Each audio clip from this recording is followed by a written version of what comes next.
Good morning student. पिछली class के अंदर हमने पोटर के बारे में पढ़ा था। बात चली थी चातक और उसके पुत्र के साथ कि वो उन्हें प्यास लगी है, उन्होंने आगे व्रत की बात की है। इसके आगे का हम जो है अपना पाठ पढ़ेंगे आगे।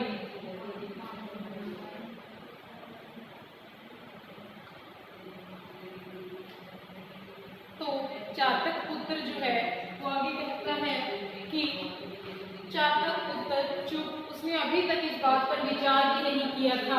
वह सोचता था जिस प्रकार कि चातक है वो अपने पुत्र से जो है वो प्रश्न पूछता है कि तुमने बोल तो दिया कि मैं जहाँ से भी मुझे पानी जो है मिलेगा मैं वहाँ से पानी ग्रहण कर लूँगा, पानी पी लूँगा, पर ये बताओ कि तुम पिएगा कहाँ से पानी।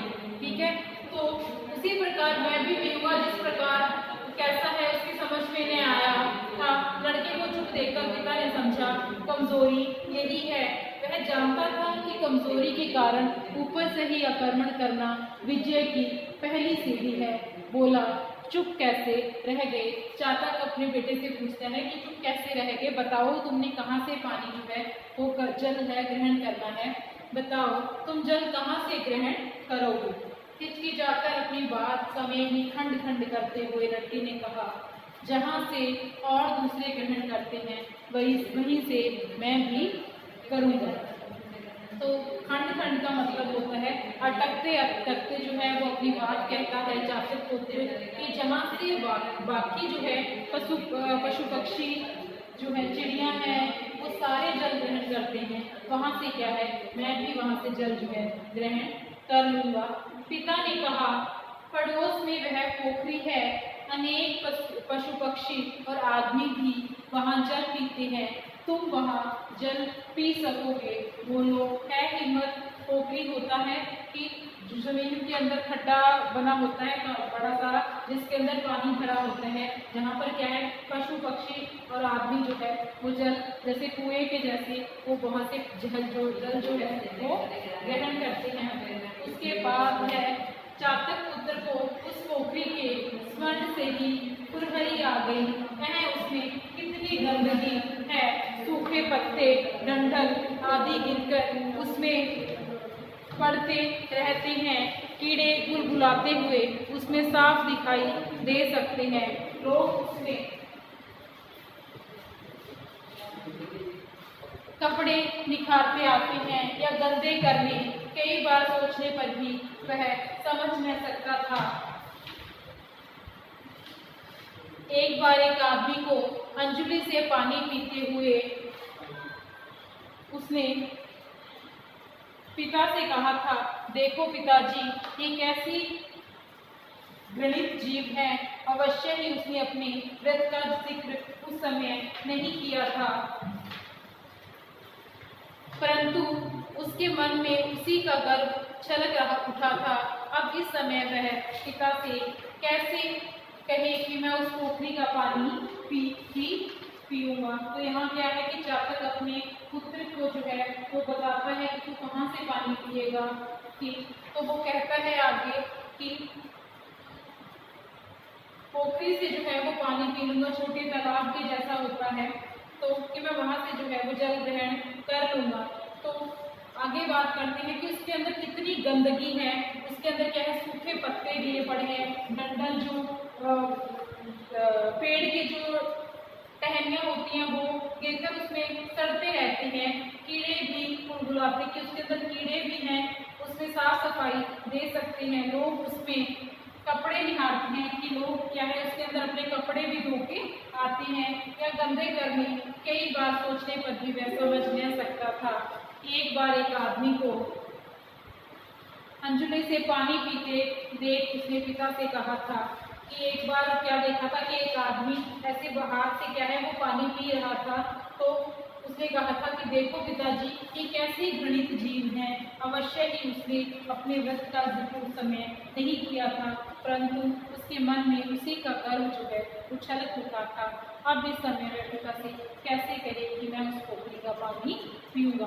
ये सारी बातें देखकर ही क्या है कि चातक पुत्र जो है अपने पिता से कैसे कह देगा कि मुझे भी इस पोखरी में से ही जो है पानी पीना है।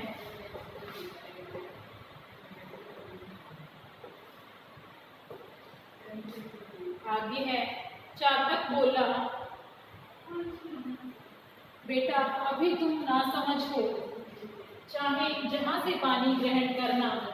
इस समय तुम आसान समझ रहे हो, परंतु जब उसके लिए बाहर निकलोगे तब तुम्हें मालूम पड़ेगा हमारी प्यास के साथ करोड़ों की प्यास है, और तृप्ति होता है हमारी जिस चीज के लिए हम तृप्त होते हैं उसकी शांति के साथ करोड़ों की तृप्ति है। जिस तरह से हमने जो है वो शांति रखी है, हम अन्य हमारे पास जो कुछ भी है उसमें हम संतुष्ट हैं, करोड़ों लोग भी उसी तरह संतुष्टि जो है प्राप्त करना चाहते हैं। उससे अकेले तृप्त होते कैसे बनेगा कि हम अगर क्या है कि ना समझी अगर हम करेंगे तो क्या है कि हम ना समझ लगेंगे, जिससे क्या है कि हमारे कारण ही करोड़ों लोग हैं उनकी प्यास है वो बुझती है। अगर हम भी ना समझी करेंगे तो इन करोड़ों लोगों का क्या होगा। चातक पुत्र इस समय अपने हठ को पुष्ट करने वाली कोई युक्ति सोच रहा था। पिता की बात बिना सुने वह बोल उठा, मैं गंगा जल ग्रहण करूंगा। तो चातक पुत्र उस समय क्या है ये सारी जो बात है वो सोचकर क्या कहता है अपने पिताजी से कि मैं जो है वो गंगा जल ग्रहण करूंगा। चातक ने कहा, गंगा जी तो यहाँ से 5 दिन की उड़ान पर है, तू नहीं मानता तो जा, परंतु यदि तूने और कहीं एक बूंद भी ली तो हमें मुंह न दिखाना। चातक पुत्र प्रणाम करके फुर्र से उड़ गया। तो चातक ने क्या है अपने बेटे से कहा कि तू गंगा जल जो है वो पीना चाहता है, और क्या गंगा जी का जो सफर है वो 5 दिन की उड़ान के बाद क्या है कि गंगा जी तू पहुंच पाएगा। तू नहीं मानता, परंतु अगर तू जाना चाहता है तो एक बूंद भी जो है वो रास्ते में कहीं से पानी नहीं पीना है, नहीं ग्रहण करना है। अगर तूने ऐसा किया तो क्या है मुझे अपना मुंह मत दिखाना, आज के बाद मुझे कभी मत दिखाई देना, कभी मत मिलना। चातक पुत्र क्या है प्रणाम करके वहां से उड़ गया, वहां से चला गया। ये था होटल के बारे में। उसके बाद है कुटीर के बारे में हम पढ़ेंगे। बुद्धन का कच्चा खपरेल का घर था, नाम दिया है बुद्धन। छोटी छोटी 2 कोठरियां, फिर उन्हीं के अनुरूप आंगन और उसके आगे हो पुराना छप्पर नीचे झुककर घर के भीतर आश्रय लेने की बात सोच रहा था। जीर्ण शोर दीवारें रोशनदान न होने के साथ दरारों में दतक से पूरी करना चाहती थी। इसके अंदर क्या है कि कैरेक्टर दिया गया है हमें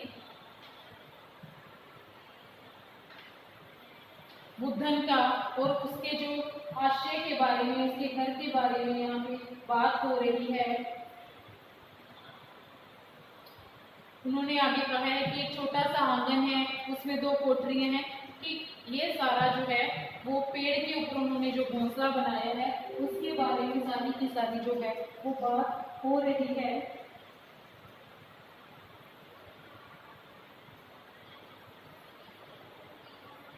यहाँ पे जो दत्तक का मतलब है उसका मतलब है कि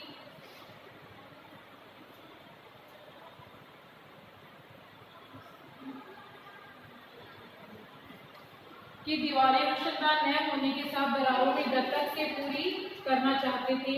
कि अपने जीवन के लिए क्या है कि उन्होंने जो भी अपना घर बनाया था उसके लिए उनके पास प्रॉपर जो है सामग्री नहीं थी, तो उन्होंने क्या है कि उन दरारों को भरने के लिए जो किसी दूसरे जैसे कचरा जो है वो या पंख जो है कहीं से इकट्ठे करके क्या है कि उन्होंने अपनी जो है वो छोटी सी कोठरी बना ली थी।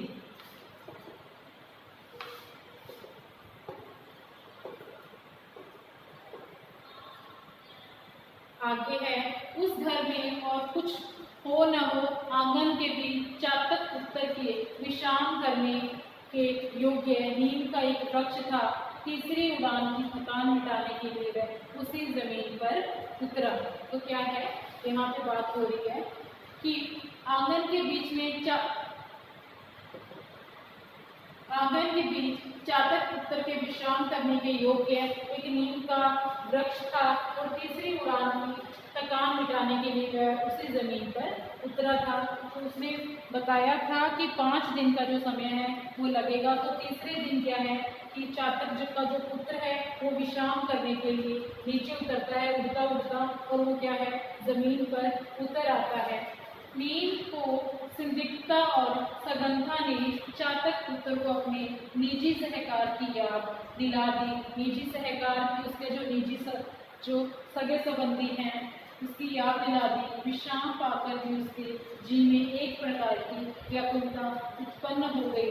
पकी हुई डोरी की तरह उस वेदना में भी कुछ माधुर्य था। नीचे वृक्ष की छाया में बुद्धन लेटा हुआ था कि जो चातक का पुत्र है वो पेड़ के ऊपर बैठा है और वो देखता है कि नीचे वृक्ष के नीचे क्या है, छाया के अंदर बुद्धन जो है वो लेटा हुआ था। अवस्था उसकी 50 की ऊपर की थी कि जो उसकी उम्र है वो लगभग 50 के ऊपर थी। फिर भी अभी कुछ दिन पहले उसके पैरों में जीवन यात्रा की इतनी ही मंजिल तय करने योग्य शक्ति और मालूम होती थी कि उसको जो है जीवन यात्रा है कि उसका जो जीवन है उसे देखकर लगता था कि अभी भी उसके अंदर जो है वो अपने जीवन को तय करने की जो योग्य शक्ति है वो पड़ी है, अभी मालूम होती थी। एक दिन एकाएक पक्षाघात ने उसे अचल कर दिया। जीवन और मृत्यु ने आपस में सुलह करके मानो आधे आधे शरीर का जो बंटवारा कर लिया। स्त्री पहले ही गत हो चुकी थी। घर में 15-16 वर्ष का एक मात्र पुत्र गोकुल की अवशिष्ट था। तो क्या है कि एक दिन क्या हुआ, पक्षाघात का मतलब होता है कि उसको लकवा हो गया था, जिसके कारण क्या है कि जीवन और मृत्यु के ने आपस में सुलह करके मानो आधे आधे शरीर का बंटवारा कर लिया। यहाँ इस जो लाइन का मतलब है जीवन और मृत्यु आपस में सुलह करने का मतलब है कि जीवित तो वो भले ही था कि जीवन तो उसके पास था, पर क्या है कि आधा जो उसका शरीर है वो बिल्कुल भी सन्न रह गया था, काम करना उसने बंद कर दिया था। तो इसका मतलब है जिंदा तो वो था, जीवित तो उसके पास था, पर क्या है उसका शरीर बिल्कुल भी काम करना बंद कर दिया था कि आधा जो उसका शरीर है वो मृत्यु के पास, मृत्यु को जो है वो प्राप्त हो गया था। उसके बाद बोला है कि स्त्री पहले ही गत हो चुकी थी। स्त्री पहले ही गत हो चुकी थी मतलब है कि उसकी जो करवाली है वो पहले ही मर चुकी थी। घर में 15-16 वर्ष का एकमात्र पुत्र गोकुली अवशिष्ट था। कि घर में क्या है कि बुद्धन के अलावा उसका 15-16 साल का एक बेटा था जिसका जो उसका नाम था गोकुल अवशिष्ट था कि वह ही शेष बचा था, वह ही था उसके घर के अंदर, बाकी और कोई भी उनके घर के अंदर नहीं था। नेक्स्ट, उसी के सहारे उसके दिन पूरे हो रहे थे कि अपने बेटे के सहारे वो क्या है अपना जीवन जो है वो काट रहा था। गोकुल एक जगह काम पर जाता था, काम करके प्रतिदिन संध्या समय तक लौट आता था। क्या है कि गोकुल जो है वो काम करने के लिए जाता था और प्रतिदिन क्या है संध्या शाम होने तक क्या है लौट आता था। आज अभी तक नहीं आया था, इसीलिए बुद्धन उसके लिए छटपटा रहा था कि क्या है कि गोकुल जो है वो अभी तक आया नहीं था। आज तो क्या है कि बुद्धन थोड़ा घबरा गया था उसको देखकर कि ऊपर आकाश में तारे छिटक आए थे, इधर उधर चारों ओर सन्नाटा था। घर में अकेला बुद्धन, यद्यपि उसमें खाट से उतरने तक की शक्ति नहीं थी, तो भी उसका मन न जाने कहाँ कहाँ चौकड़ी भर रहा था कि वह अपने उसका बेटा जो गोकुल है वो अभी तक नहीं आया था। इसके लिए जो बुद्धन का मन है वो थोड़ा छटपटा रहा था कि क्या बात हुई है, क्यों नहीं आया वो अभी तक। गोकुल सवेरे थोड़े से चने खाकर काम पर गया था। बुद्धन के लिए भी कुछ चने और पीने का पानी यथास्थान रख दिया था कि क्या है कि जो गोकुल है वह सुबह क्या है थोड़े से चने खाकर गया था। उसने बुद्धन के लिए भी कुछ चने रखे थे और पीने के लिए पानी जो है उसके पास ही जो रख दिया था। आज खाने के लिए घर में और कुछ नहीं था। कह गया था शाम को मजदूरी के पैसे का आटा लेकर रोटी बनाऊंगा। कि क्या है उसने कहा था कि आज शाम को अपनी मजदूरी के जो है पैसे लेकर आऊंगा, जिससे क्या है आटा खरीद कर क्या है आज रोटियां बनाऊंगा। परंतु आज वह अभी तक नहीं आया था। अनेक आशंकाओं से बुद्धन का मन चंचल था। जो समय अनंत की संदिग्ध शीतल छाया में शीतकाल के दिन की तरह मालूम भी नहीं होने पाता और निकल जाता है, वही दुख की दाहक ज्वाला में निधार के दीर्घ दिनों की भांति अकाट्य हो उठता है कि जो समय है आनंद और खुशी के भाव से शांत भाव से निकलना चाहिए, वह क्या है कि दुख के कारण जो है वह दहक रहा है। रात बहुत नहीं बीती थी, परंतु बुद्धन को मालूम हो रहा था कि वर्षों का समय हो गया है। बार बार अपने काम खड़े कि उसको इतना जो समय उसने निकाला था वो उसको जो है वर्षों लग रहे थे, सदियां लग रही थी, इतना समय उसको निकालना। बार बार अपने कान खड़े करके रात के उस सन्नाटे में वह गोकुल के पद शब्द सुनने का प्रयत्न कर रहा था कि बार बार वह क्या है खड़ा होकर क्या है सन्नाटे के अंदर अपने बेटे के पैरों की जो आहट है वो सुनने का प्रयत्न कर रहा था, सुनना चाहता था। बड़ी देर बाद उसकी प्रतीक्षा सफल हुई। किवाड़ खुलने की आवाज़ सुनकर वह चौंका। वास्तव में वह गोकुल ही था। उसने कहा, कौन? गोकुल बेटा, आज बड़ी देर लगाई। तो ये क्या है कि बुद्धन और गोकुल की आपस की जो वार्तालाप है उसके बारे में बताया है। उसके बाद आगे का है, आज के लिए इतना ही पढ़ेंगे, बाकी का जो हमारा पार्ट है वो नेक्स्ट क्लास के अंदर पढ़ेंगे। आई होप कि आप सभी को समझ में आ गया होगा। Thank you student.